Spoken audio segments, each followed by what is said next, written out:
Hi friends, welcome to Sathya's lifestyle channel. இன்னைக்கு நம்ம பார்க்க போறது வந்து ஒரு சட்னி ரெசிபி தான் பார்க்க போறோம். சுரைக்காயை வச்சு தான் பார்க்க போறோம். அதுவும் மெயினா சுரைக்காயில உள்ள விதை பகுதியை வச்சு நம்ம ஒரு சட்னி மேக் பண்ண போறோம். அது எப்படி பண்ணலாம்ன்றதை பார்க்கலாம்.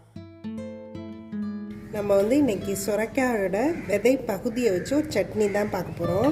அந்த சுரைக்காய் அந்த மாதிரி கட் பண்ணி எடுத்தோன்னா நம்ம என்ன பண்ணுவோம்னா இந்த நடுவில் உள்ள விதையெல்லாம் வந்து எடுத்துகிட்டு தான் கட் பண்ணுவோம். இதை வச்சு நம்ம இன்றைக்கி ஒரு சட்னி மேக் பண்ண போகிறோம்.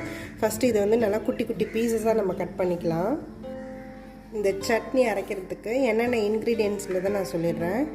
ஒரு 7லேருந்து 8 நம்பர் வந்து ஒரு சின்ன வெங்காயம் எடுத்து வச்சுருக்கேன். ஒரு 4 பல் பூண்டு, கொஞ்சமாக தேங்காய், வர மிளகா நம்மளோட காரத்துக்கு தகுந்த அப்படி நான் 6 நம்பர் எடுத்து வச்சுருக்கேன். நீங்கள் உங்களோட காரத்தை வந்து அப்படி எடுத்துக்கலாம்.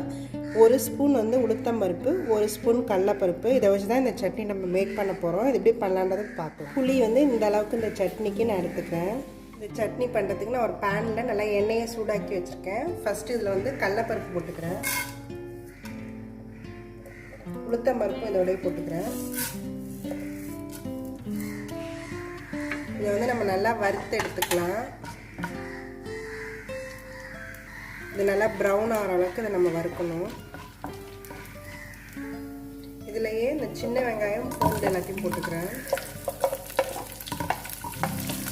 இதையும் நல்லா நம்ம வதக்கி எடுத்துக்கலாம். இதுலேயே இந்த சுரைக்காயோட ஃப்ளஷ் எடுத்து வச்சதையும் ஆட் பண்ணிக்கிறேன். இது எல்லாத்தையுமே நம்ம நல்லா வதக்கி எடுத்துக்கலாம். இதில் கொஞ்சம் வதங்கிறதுக்கு ஒரு 5 to 10 minutes ஆகும். இதோட இந்த வரமிளகாயும் போட்டு நான் வதக்கிக்கிறேன். இதோட இந்த தேங்காவையும் போட்டு நான் வதக்கிக்கிறேன். இது எல்லாமே நம்ம நல்லா வதக்கி எடுத்துட்டு தான் அரைக்க போகிறோம். இது நல்லா வதங்கிடுச்சு. இதோட இந்த புளியையும் போட்டு நான் ஆஃப் பண்ணிடுறேன். இது நல்லா கூல் ஆகணும்னா நம்ம இதை அரைச்சி எடுக்க போகிறோம். சட்னிக்கு நம்ம எப்போதும் போல் ஒரு தாளிப்பு ரெடி பண்ணிக்கலாம். அதுக்கு வந்து நான் எண்ணெயை நல்லா சூடாக்கி வச்சுருக்கேன். கடுகு, உளுத்தம்பருப்பு போட்டுக்கிறேன். கொஞ்சமாக பெருங்காயம் போட்டுக்கிறேன். கொஞ்சமாக கருவேப்பிலை, ஒரு வரமிளகா போட்டு தாளிச்சுக்கிறேன்.